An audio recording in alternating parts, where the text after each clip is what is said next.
Hello there, and thanks for joining us again on Dr. Teach Me to Parent. And we have a great program today, and this is a little different kind of a program I want you to really pay attention to. So invite somebody to participate with you today and join in on the program and watching it and being a part of our audience. But you might even want to call up somebody and invite them to listen because of the nature of the program today. Human trafficking. Now, when I was young, we used to call that prostitution. And today I have a different name for it. We call it human trafficking. So today we have a book that we're going to focus on. It's called The Cry of the Heart. And today with us is the lady who wrote the story of the lady who is the main feature of this book. And so we have Penny Childers with us today, who's going to kind of unfold the book for us and unfold the story of human trafficking. So welcome. Glad you're with us today, and this is going to be a fun little time of conversation. But it's a sad story. It's an emotional story. It's a tough one to read. It's a tough one to talk about. But go back to that issue I just mentioned, Penny.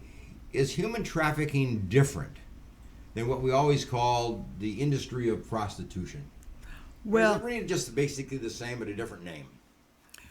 Well, I think for years we thought it was prostitution, that the girls were out there because they wanted to be. Even the police, I mean, that's what they thought. Girls were arrested for being out on the street. Sure. And but then here in Fresno, for instance, the police officers started noticing something and started talking to the girls, and they realized that maybe they weren't there by choice, and eventually they realized that they had men, traffickers, that were forcing them to do this. So it's turned to kind of just a girl going out on the street to now somebody kind of soliciting it and going to find these girls and putting them out on the street. Right. Which is kind of a different emphasis. Right. Yeah. I saw that when I read the book. Is that it just seems to be like it's a different theme. It's a different way of looking at the issue. Yeah, and we don't really like to use the word prostitution today. That's right. That's right. And that's why I say, is it just a different word, or is it really something different? I think it's really something different. I see this as being much more assertive on the part of the pimp, if you will, who goes to find somebody and then uses them. Mm-hmm. And they're there. That's right. They're there. Help me unfold this story just a little bit. When we talk about human trafficking, there's a lot of characters that play a role, in this. There are obviously the girl and her issues of needing to be loved and needing some attention. We have the man who becomes the pimp, who becomes the boss, who becomes the owner of this girl, the employer of this girl. We have the police, and we have the parents of the girl, and we have the community at large. I mean, there's all, and the gang involvement in this whole thing too. There's a lot of people that play a role in this. Can you unfold that a little bit for us and put it into context how this is seen? Well, I'll tell you this way. When I've read a lot of books of women that have been trafficked, like Debra was, and Debra's is different because we did bring in a lot of people. It's not just about Debra, it's about the people that affected her life. It's about Officer Freeze, who started befriending her when she was on the street and realizing, they cannot be here alone. It's about Chief Jerry Dyer, his detectives and his police people telling him something's wrong out there. These girls aren't criminals. These girls are victims. And that's an interesting point right there. To change that view, isn't it? Yes. Yeah, because I think we've always seen them as just as victim girls. They're just there and somebody takes advantage of them. Yes. But it's a little different story now, isn't it? Yes. Yes. Yes. It's an industry. Yes. They become part of it. Yes, and I believe it's like the second biggest industry in the United States or in the world. Yes, it is. I think drugs might be first. I'm not sure. One's one and one's second. But a girl. Well, they go together, obviously. Sometimes, yes. But a girl can be sold over and over again. Drugs can only be sold one time. One time. And I heard that I was reading that it was a very profound realization on the part of the gang, the big gang population. They say, well, we have a market here. Yeah. You know, if we can use a girl over and over and over and over and over again for years, I mean, that's cheap labor, Right. you know, for them. Right. And in the beginning, before law enforcement, especially in the valleys and everywhere, not just here, started realizing that maybe these girls weren't there by choice, the pimps would say, if I can sell you, I won't go to jail. But if I sell drugs and get caught, I would. But things are changing because the laws are changing. Yes. Who are the pimps? Who really are these people? They're men, by and large, not all. Mostly men. Mm-hmm. Yes. Men who want to make a fast buck. They can be any nationality. Mm-hmm.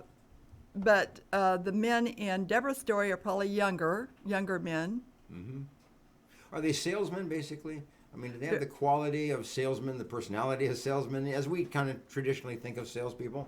Because they're selling something. Yes, and they first of all, they sell the girl. That's right. They sell the girl that, hey, I love you. I want you to do this for me. If you love me, you'll do this. Lie. Which is a big lie. Mm-hmm. And then they actually get these girls. They break these girls down. Mm-hmm. They do that by beating them, by showing them who's boss, and then they put them out on the street and they watch them. Mm-hmm. In reading the book, I noticed that the beatings that these girls receive, it's more of the body that is beaten, not the face. Right, not usually the face. Because you want, I guess, the face to appear, you know, normal. Mm-hmm. Is that the idea? Is that so that the police don't kind of get wise to this, or is it because of the customer base? Customer, I would think. It's customer related. And I'm guessing. Yeah, well, maybe a little bit of both. Mm-hmm. But the face is preserved, Mm-hmm. but the body is damaged, is hurt. Usually, but in Deborah's case, she actually was beaten and went to bed for a few weeks, at least a week, and she actually lost 2 teeth in one of her beatings. Yes, yes. Which have now been restored. What about the community? Most communities, we're 300,000 people or whatever we are here. What's the community attitude? I mean, just ignore it, look the other way, be ignorant, not even be aware of it. Okay, let me tell What you. have you found on that? Let me tell you this way. Several years ago, I can remember, this is before I met Deborah, that they were starting to have meetings at People's Church on human trafficking, and they were inviting people to come. Mm-hmm. And I can remember there was like a little thought that, wow, this would be interesting to get involved with. Sure. And I remember someone telling me, don't even think about it because it's dangerous because of the pimps. Mm-hmm. And so I kind of put that to rest. So even if you went to a meeting, you were subject to possible influence. Not that. Not that, but I was thinking it would be interesting to get more involved in that, I to see. find Oh, out, I see. Okay. you know, maybe mentor a girl, you know, Sure. whatever. Yeah. But like Deborah's organization, Breaking the Chains, had not come to fruition yet. Mhm. Thank you. I don't think. No, I know it hadn't because it hadn't when I met Yeah. her, and I can remember thinking, man, I don't want to get involved with that. Mm-hmm. But something else happened to me years before that, a few years, about the same time maybe, or a couple of years before that. This is when I was ignoring it.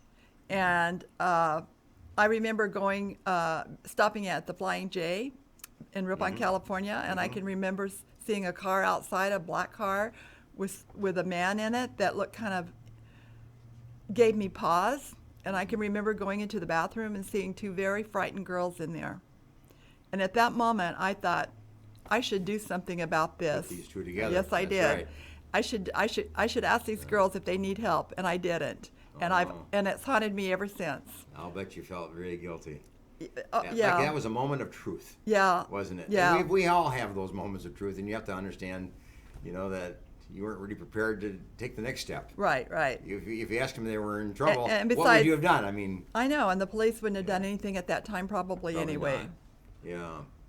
Now let's back up just a little bit. You're talking about Deborah. Who is Deborah? Now, she's obviously on the cover of the book. Her picture's on the cover of the book here. Who is she? Debra Rush is a girl who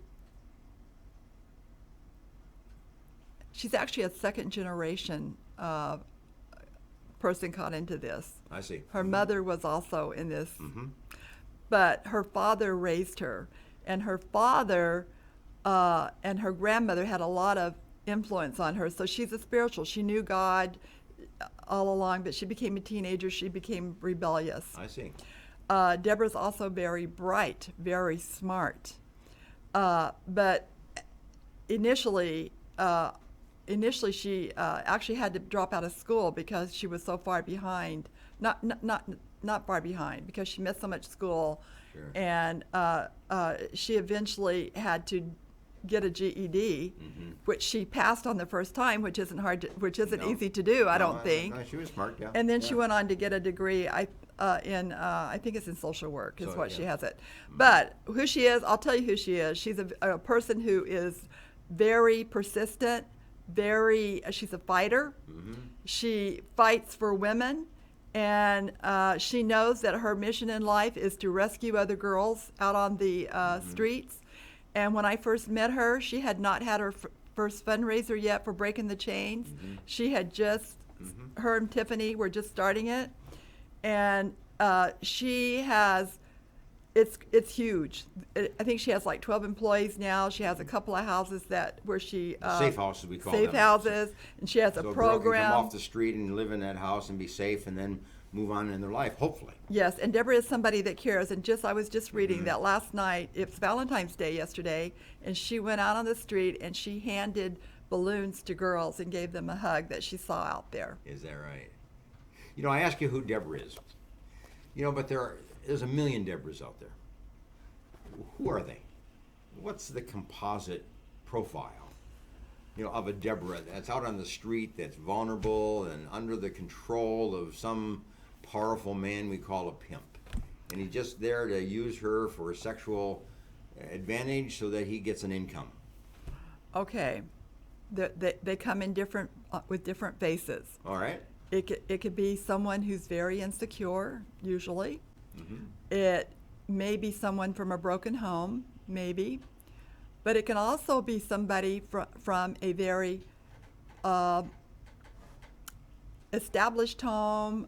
In one incident, on one girl that I know about, her parents, her father was the CEO of a huge company, and I don't remember what her mother did, but there was a boy at school that she thought was really cute, and he offered to take her home. Instead, he took her to his house, and he raped her, and he had videos, and he threatened her parents. Ah. So because of the threat against her parents, Yeah.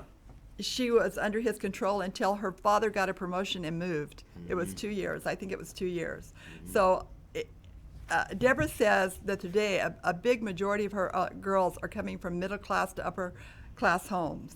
It can be a girl who got mad at her mother because of whatever reason. You know how teenagers are. And is posting how bad things are. It's somebody, like I said, insecure, and somebody on Facebook might make a comment like, "Wow, you're cute," and once the girl says, "Oh, do you think I'm cute?" and posts some kind of sexy picture of herself, she's a target now. She's definitely a She's target. Yeah. So as a parent, you need to know what's going on with your children. You need to watch their social media. You need to read their text. That's interesting, because I've always heard that as well, and the people that I've seen. The parents are really not aware of this when it happens. They become aware of it later on, that their daughter is involved in this sexual trafficking enterprise, and they're not only surprised, but they're dumbfounded. They don't know what to do. I mean, totally beyond their ability to understand. Is that pretty much the case? The parents are just not aware? I guess not, but they need to be aware. Well, that's right. We're going to talk about that later in terms of how does a parent become aware of the potential danger here, you know, in their own daughter. But I also, don't let your kids go to school, walk to school, know who their friends are.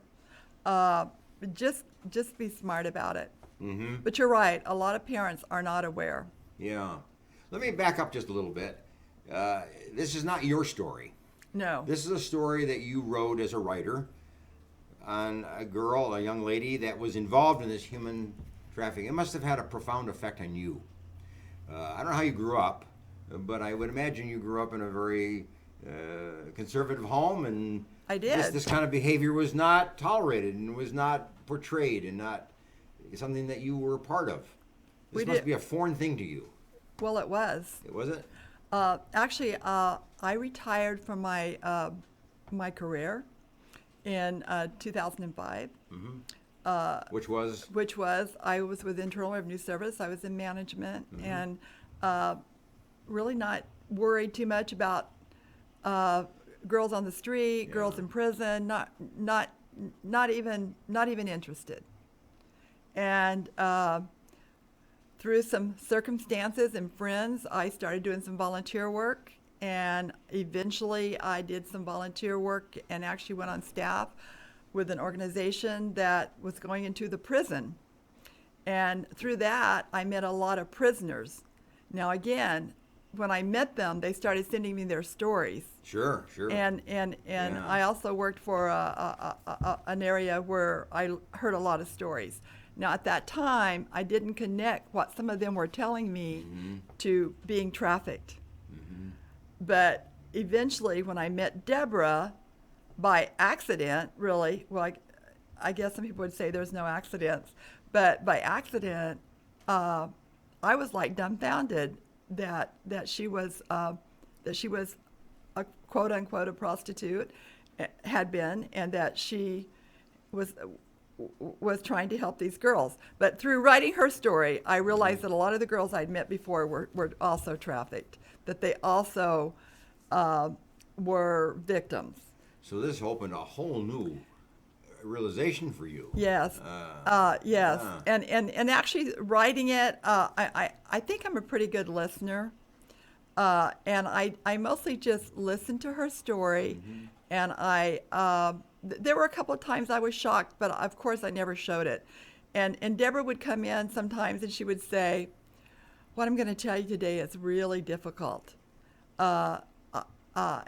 And I said, "Okay." And so she would tell me her story, and then she would say, "Wow, I feel a lot better," or "That wasn't so bad." And so I just saw myself as my job was to tell her story in a way that it would be interesting. But honestly, as you talked about how some of the difficult things, we actually tried to write it in a way that people who have never been exposed to this can read it and not get too crushed or too. So your teenage daughter can read it, but if your teenage daughter reads it, you need to read it too, so you can discuss it. That when I read this, that's certainly my recommendation. That needs to be a parent-child book that you read together. Right, and there are some things that are hard in it, but it's not as hard as it was when I first wrote it. We really scaled it back. Because quite honestly, I've read some human trafficking books that I couldn't finish, and I wanted to make sure that you were able to get. The reader could get through. You want to get through the book because you want the book to be read. Get through and find the hope and the light in the story, because there's a lot of hope here. Because it doesn't matter what your past is or how bad it was, there is a future for you. And part of that future, like in Debra's case, might be to help other people. Not everybody's called to start an organization, but Debra was. Yes. And it's clear, it's very evident. And her organization has grown. In the last 7 years since I've known her, it's just exploded. Because the problem has exploded to some degree itself. And people we're becoming more aware of it. That's We've become much, much more in tune to that this is an issue in our community, in every community. Large, small communities. We always think of human trafficking being maybe San Francisco or LA or New York or some of the big cities. So what do we have running through the valley? We have Highway 99. That's right. And all up and down. And there's all kinds of traffic goes up and down that, including human traffic. Yes, and you'll see Debra, she's up and down 99. Let me ask kind of a philosophical question on this. And why do we have human trafficking? I mean, obviously there's dollars there, there's dollars to be made. People use this as an opportunity to become rich, if you think of it in that sense.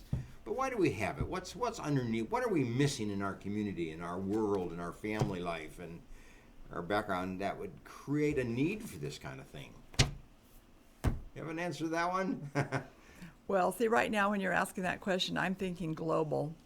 I'm thinking, yes, it's local, and it's global. And immediately, although this isn't what you probably were looking for, but it's supply and demand. But why is there supply and demand? I don't know that I can answer that question. Yeah. All I know is there's a demand, like the Super Bowl. There's a huge demand during That's the right. Super Bowl, and it would only be my opinion, and Sure. it But there's a need out there. There are lots of young girls out there with a need. yes. Okay, Need let's to connect. I'll use the word connect. okay. So let's start locally. Okay. I would say a lot of times it's not always, but it's the breakdown of the family. There you are. Something has happened to this girl that she feels insecure, that she can't trust her parents for whatever reason, Sure. or she's mad at them because they have broken up, possibly. These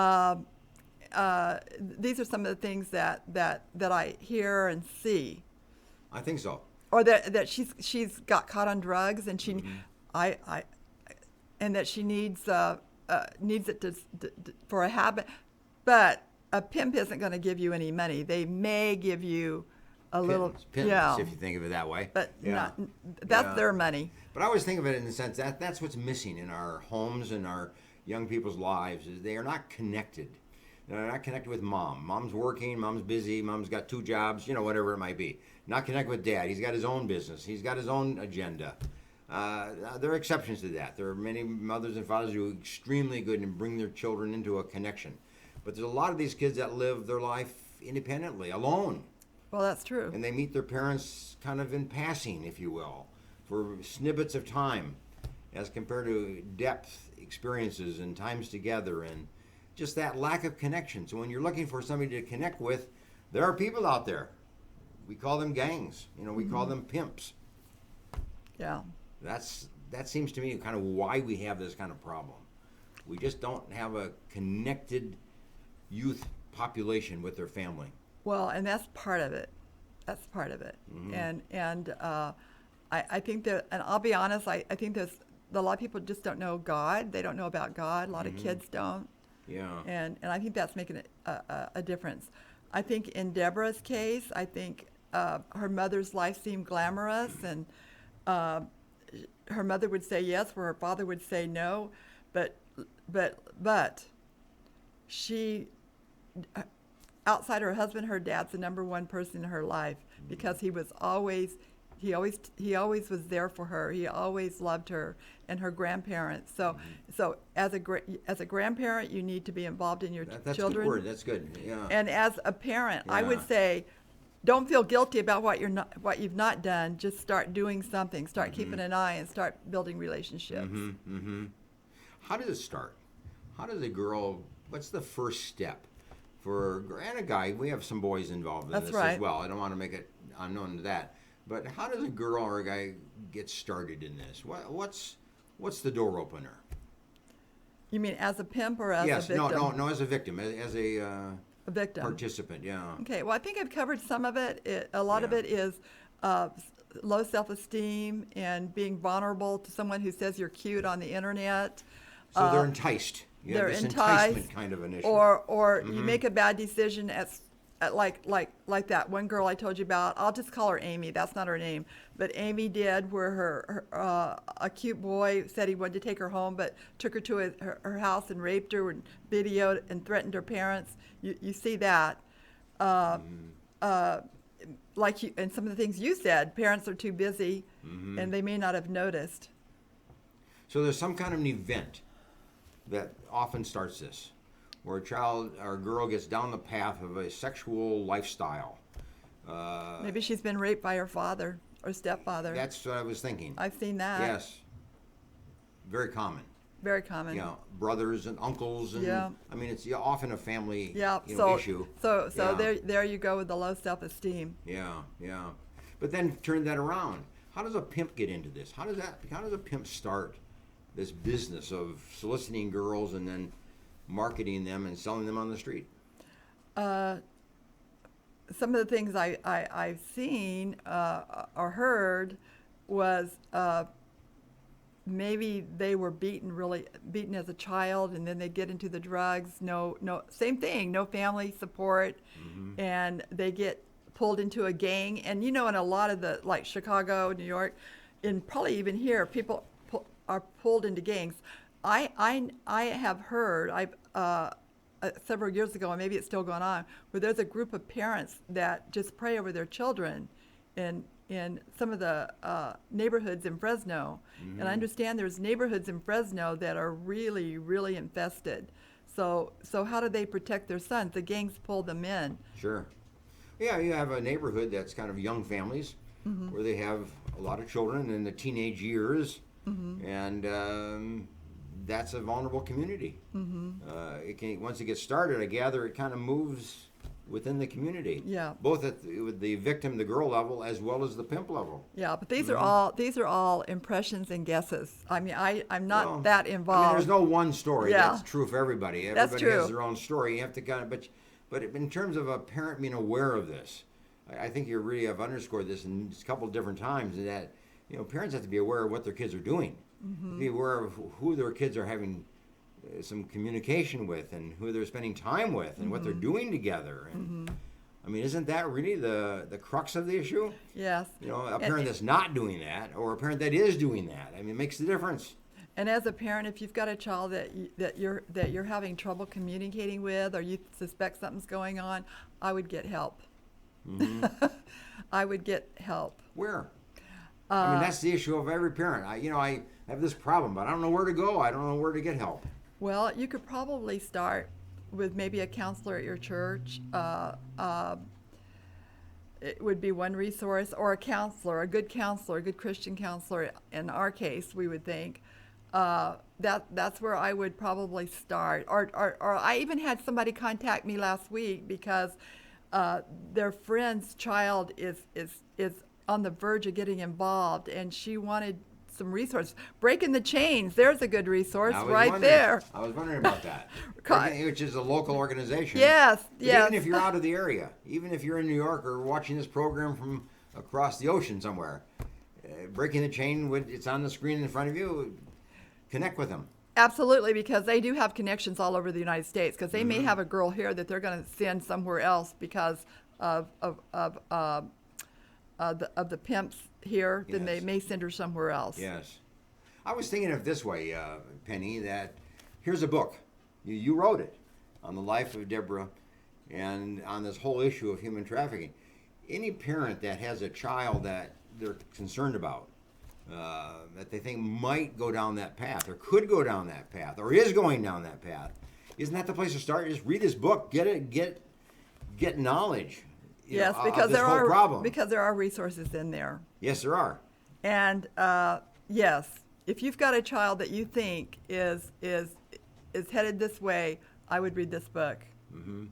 Hey, we're going to take a break. Okay, great. When you come back, I want to ask you kind of a question, just in terms of kind of give you a chance to kind of think about it, and that is, if you had a daughter, I do, that you were concerned about, what do you do as a mother? What do you do as a parent? What do you do as a family? I mean, kind of what are the protective steps that you would take just personally, given your own situation? And we'll apply it to others. But anyway, let's take a break, and we'll come back in a few minutes, get a cup of coffee, and join us, and have somebody watch the program with you. Invite somebody along to pick up the program with you, and obviously it's on YouTube, so you can forward it on to somebody that you think might be really helped by this kind of a program today. So we'll see you in a few minutes.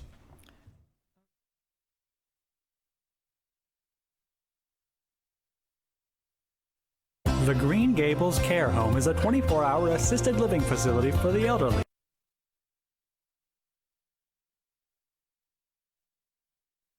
The Green Gables Care Home is a 24-hour assisted living facility for the elderly located in Clovis, California, offering spacious private and semi-private rooms which are wheelchair approved, catering to the special person in your life who needs attention and wants to live in a loving home environment. The Green Gables Care Home has assisted living in secured homes for elderly with Alzheimer's, memory loss, and for your loved ones needing assistance with their activities of daily living. Call 559-297-9438 and visit greengablescarehome.com.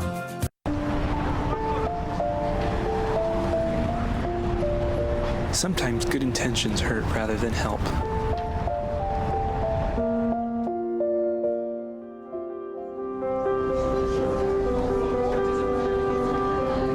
For just $1.76 per meal, the Fresno Rescue Mission offers more than food. We offer hope.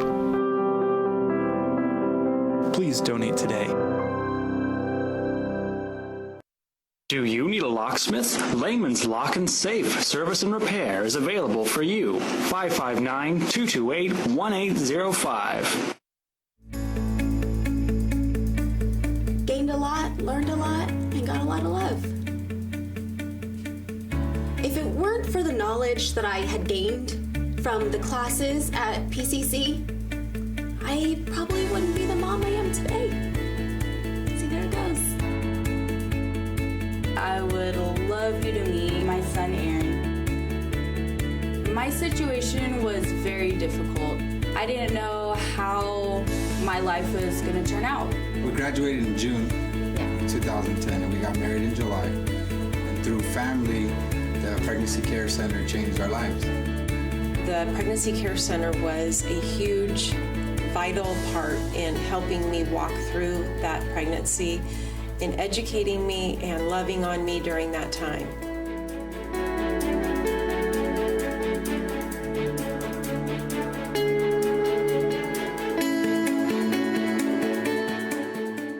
Choosing a Medicare plan can be difficult and frustrating.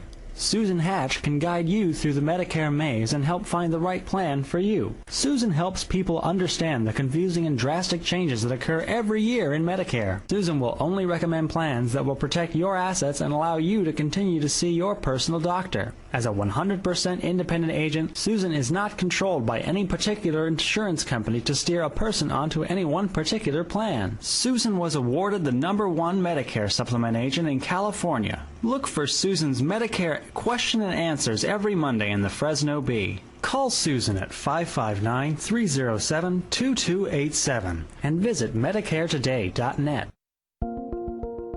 Total Life Change was started September 9th, 2015. God had put this question on my heart. He said, if you could do anything for the Lord and not fail, what would it be? And the question I had put before me led me to this, is that I want to help people, individuals, right where they are with faith-based biblical solutions for life's challenges today. Total Life Change is for individuals that find themselves in a place where they're kind of stuck in life. I know as you go through life, different people have different challenges, and sometimes you just don't know where to go. In Luke chapter 4, Jesus had just been tempted in the desert, and he comes back to the temple and he says, I've come to give recovery of sight to the blind, the burdened, the lame, the broken, the folks that have hurts, habits, and hang-ups. And that's what he came for. So we just want to address you right where you're at. And there's so many different solutions for life's challenges. And if we can't meet your challenge here in our center, we'll find the right path for you and lead you to that place.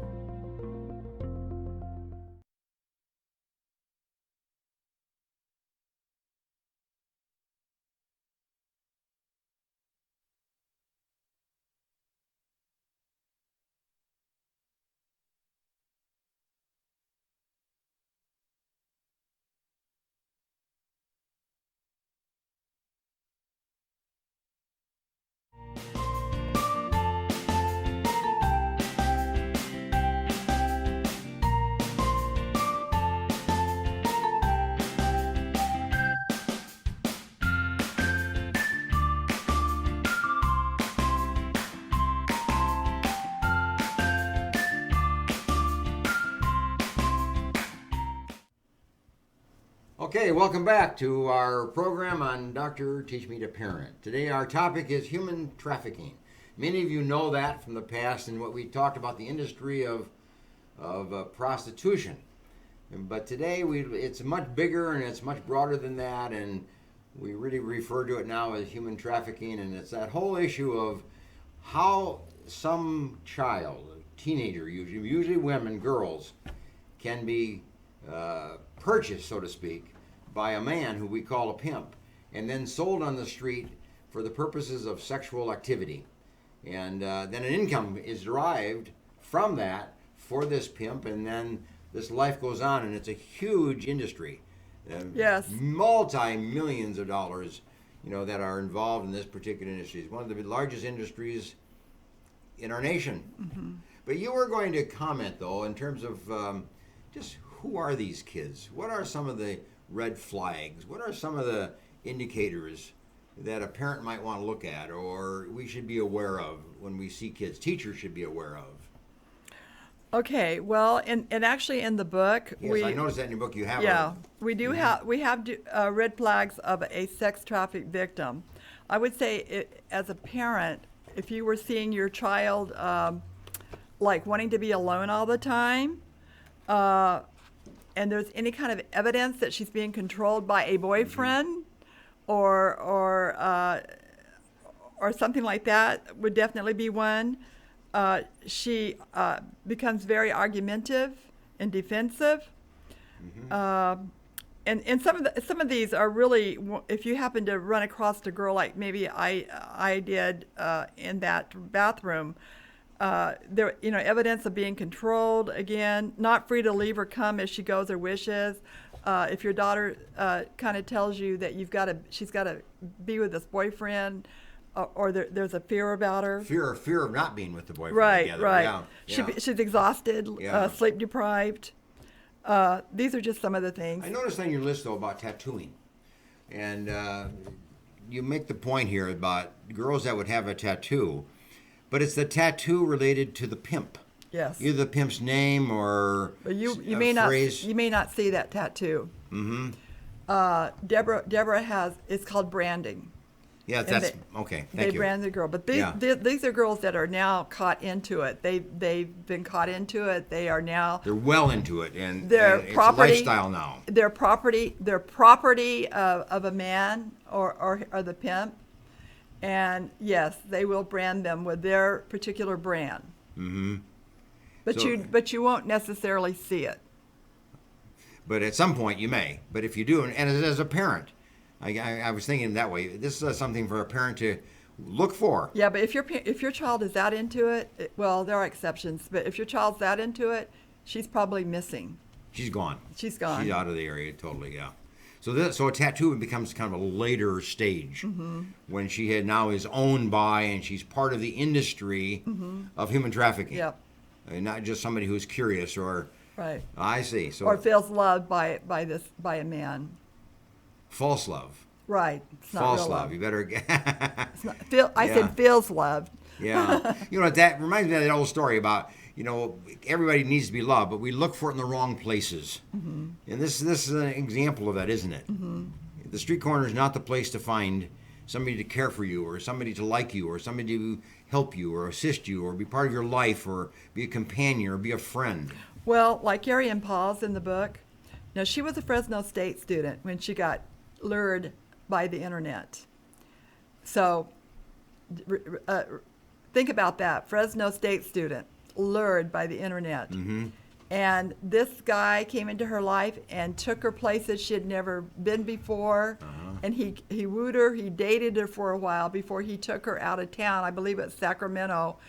And then she was trapped and introduced her to what they call a bottom girl. And it was a girl that helped him with luring girls in. And that's how Arian got in. And she thought this man loved her. And I think she was sold. I think she was sold pretty quickly after she was lured to Sacramento. You know what the death rate is of the victim girls? I don't. It's a high level of death. I have no idea. You're not quite sure what that is. Okay. Let me ask this question in terms of young people. If you're speaking to a group of teenagers now on the television, they're watching out there, guys, girls, what's your message to them? Somebody's 12, somebody's 13, 15, 16. What's your message to them?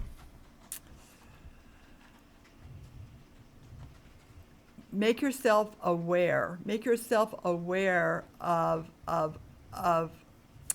what's out there. That there are people out there that mean you harm, and just because they tell you they love you, or just because and they want, it doesn't mean that they do. Especially if it's a young 12-year-old or 13-year-old and it's an older man, you need to run. And if you have issues where you feel insecure or you don't feel loved or you're angry at your parents, you need to get help. And I don't know really how you do that, but maybe you could talk to a teacher. If you go to a church, you could talk to a pastor. There are people out there. Every psychologist, social workers, marriage and family counselors all over the place. Right, and those you'd have to usually go through parents, but yes. Usually, but you can go to a counselor without parent permission. Mm-hmm. If you feel that you are threatened and if you feel you're being abused and you feel like you are a victim of some kind, our law gives you the freedom to go and seek counsel from somebody without even permission from your parents. Okay, I wasn't aware of that. At some point, you want to bring the parents into that, but at least that initial contact, a child has the right to protect themselves under our laws. So if you feel uncomfortable, yes. If you feel uncomfortable in any way, run. And in Debra's story, she did. She felt uncomfortable. She felt like something was wrong, and she felt like she should run, but she didn't. Mm-hmm. So, and every time I see a child missing, I just think it's traffic. They've been stolen. They've been stolen. And that's happened here in Fresno, and it's happened to people I know whose kids have been taken in the middle of the night because they have sent them their phone number, and they go out and they meet with them, and they're gone. Yeah. And sometimes the police are able to get them back, but not always. There's a quote that I think is important here, and I wanted to put it up on the screen because I think it relates to the girl herself. The quote says this: "Be a victor, not a victim." Right, don't be a victim. And I think that's the choice where a guy stands at age 14, 15, 16. Are you going to go on the path and you're just being a victim of something and of other forces and of the powerful people and powerful influences? Or are you going to be a victor over that and be independent and walk away from it? Say, no, this is not the part of life that I want to be part of. That's a tough choice. It's an option, but it's a tough choice to make. Yeah, it is, especially for a teenager.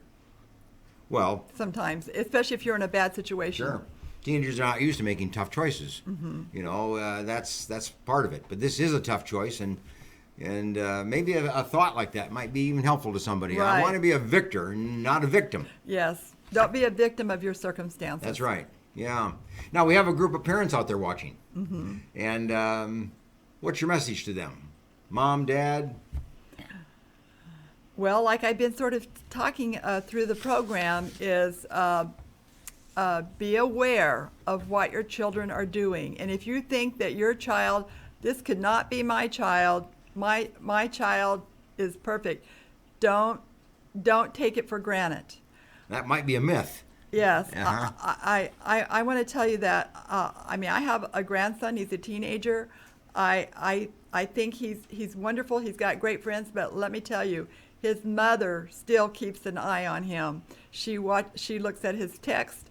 He does not get to do social media, and she knows who his friends are, and but she's developed this from the time he was young. So if you have young children, you just need to start developing that relationship from now.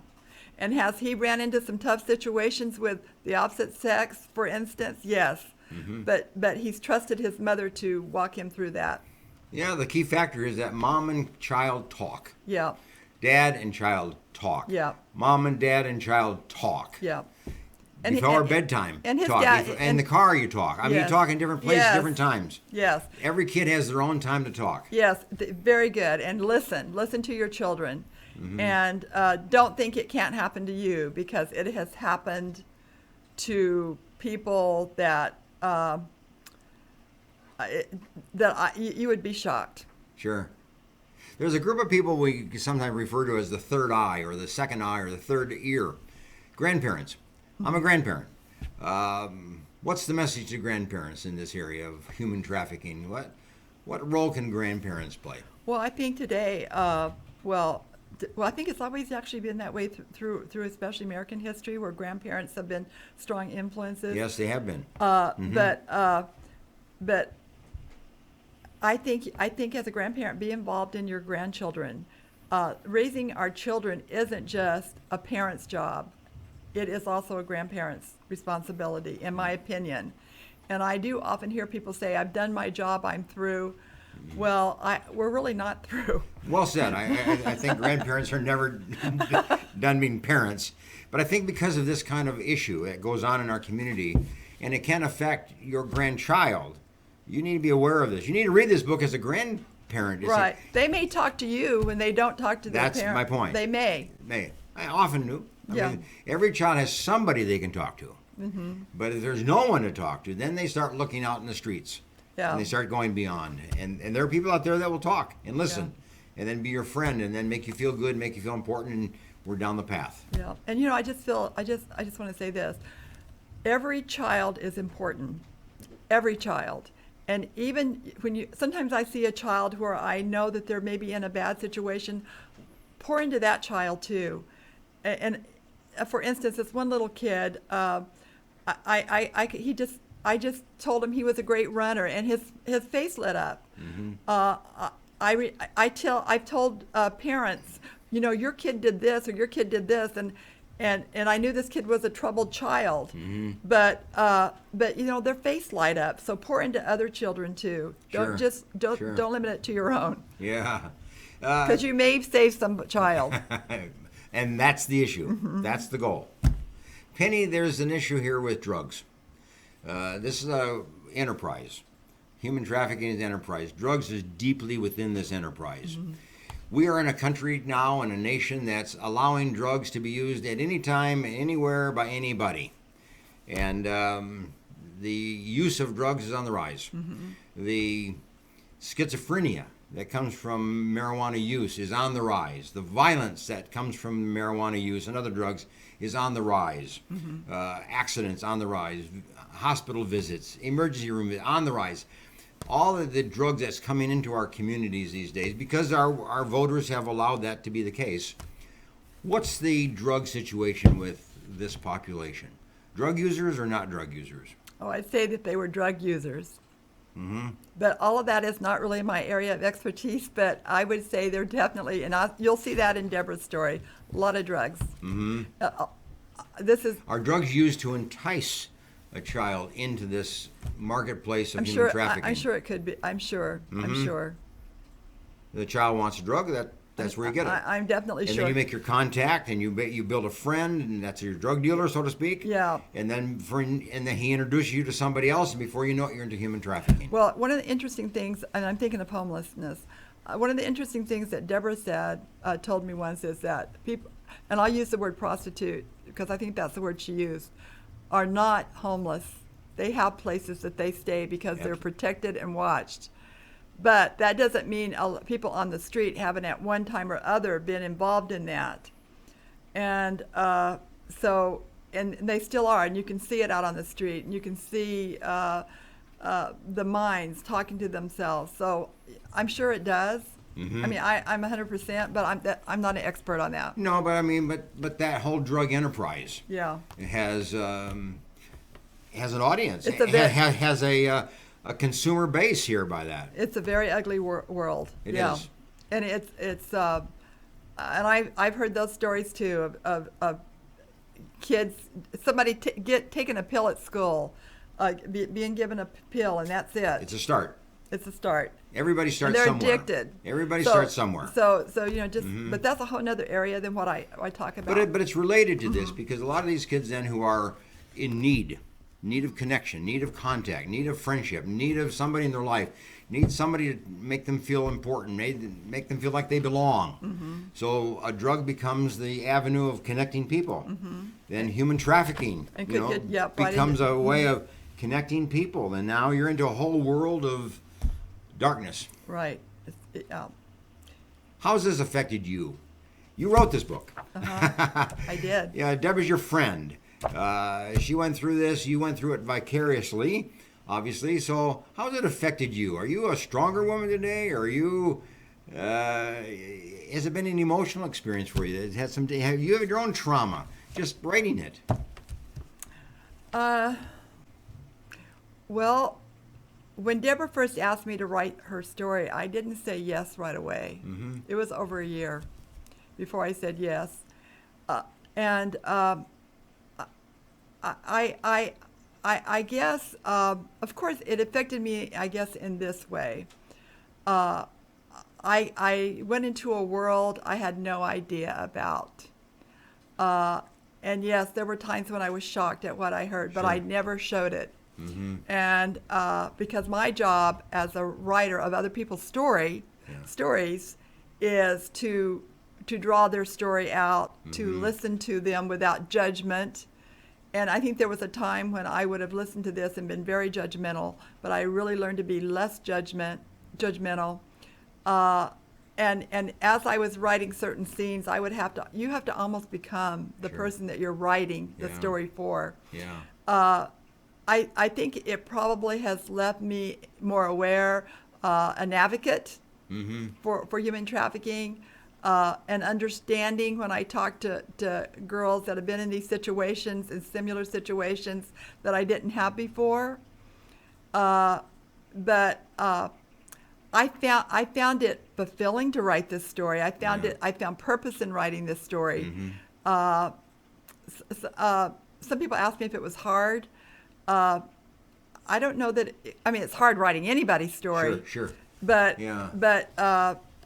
I think I separated myself. Yeah.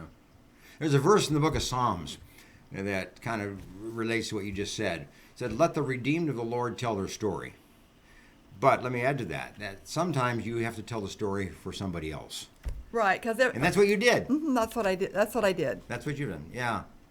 And it's a great story. But it's a terrible story. It's a hurtful story. It's a hard story, to read and to understand and to get a hold of. But you know what? It's a story that we all need to read. That's right. And Debra's isn't the only story. I read a lot of stories about girls that have been trafficked just to write this story.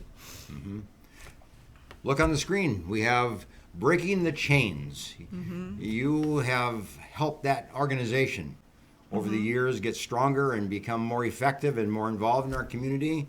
What would you recommend if anybody has an interest in this story, your book, interested in knowing more about human trafficking? Is that a place to contact? Yes, Breaking the Chains is an organization that rescues women from human trafficking, and they do a really good job of it too. And they have some safe houses. They do. And so if you if you know someone that is a potential victim, or you yourself are dealing with it, this is a place that you can go.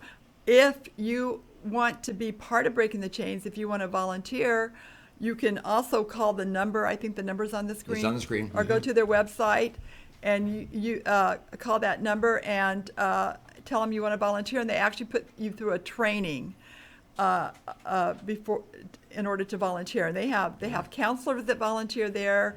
There's all kinds of volunteers, mentors. They like mentors, and I think that's fulfilling too, to become a mentor.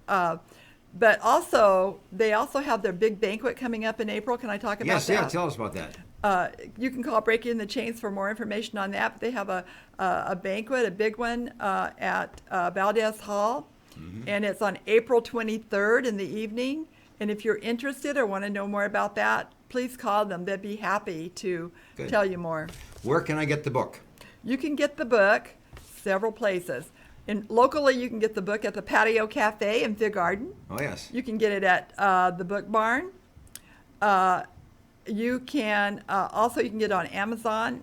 And real shortly here, we're going to expand our distribution, and you'll be able to get it everywhere books are sold.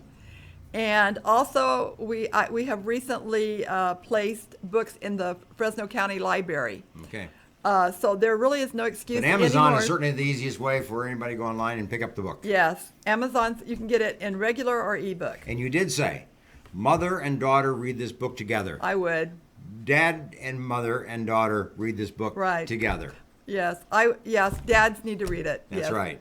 It's not just for women. Right. Okay. Hey, thanks for being here today. Well, thank you. This is a sad story, but I'm glad that you're able to tell it. And we need to know it. So thanks for informing us, but also challenging us that maybe we have a role in this, but we need to be more aware. Penny, well, thank you you're for having wonderful. Me. Thank you. And for all this work you did, and for the years and hours you put into writing this book. That's not an easy task. It had an effect on you, too. So Thanks for being here. Yep. See you next week, and bye for now.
When you need a dentist who has a passion for superior aesthetics and comfort, you need Dr. Christopher Wong with Cedar North Dental. Call 559-432-4948 or visit cedarnorthdental.com.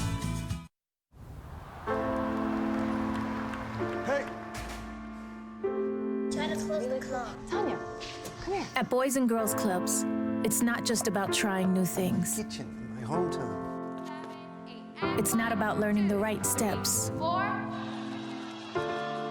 or making contact. 5, 6, 7, 8. It's not about exploring the future. It's about helping them build it. It's about taking steps to greatness.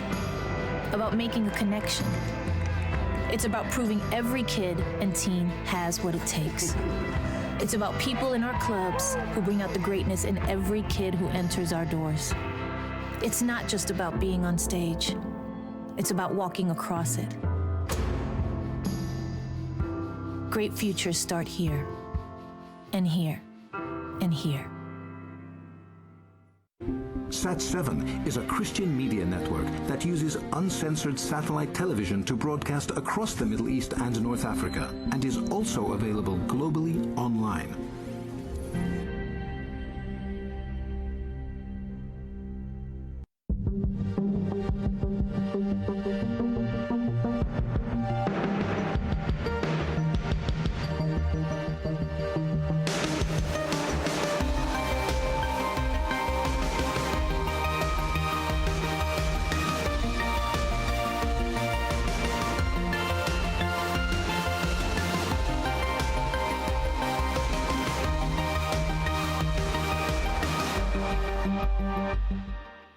Central.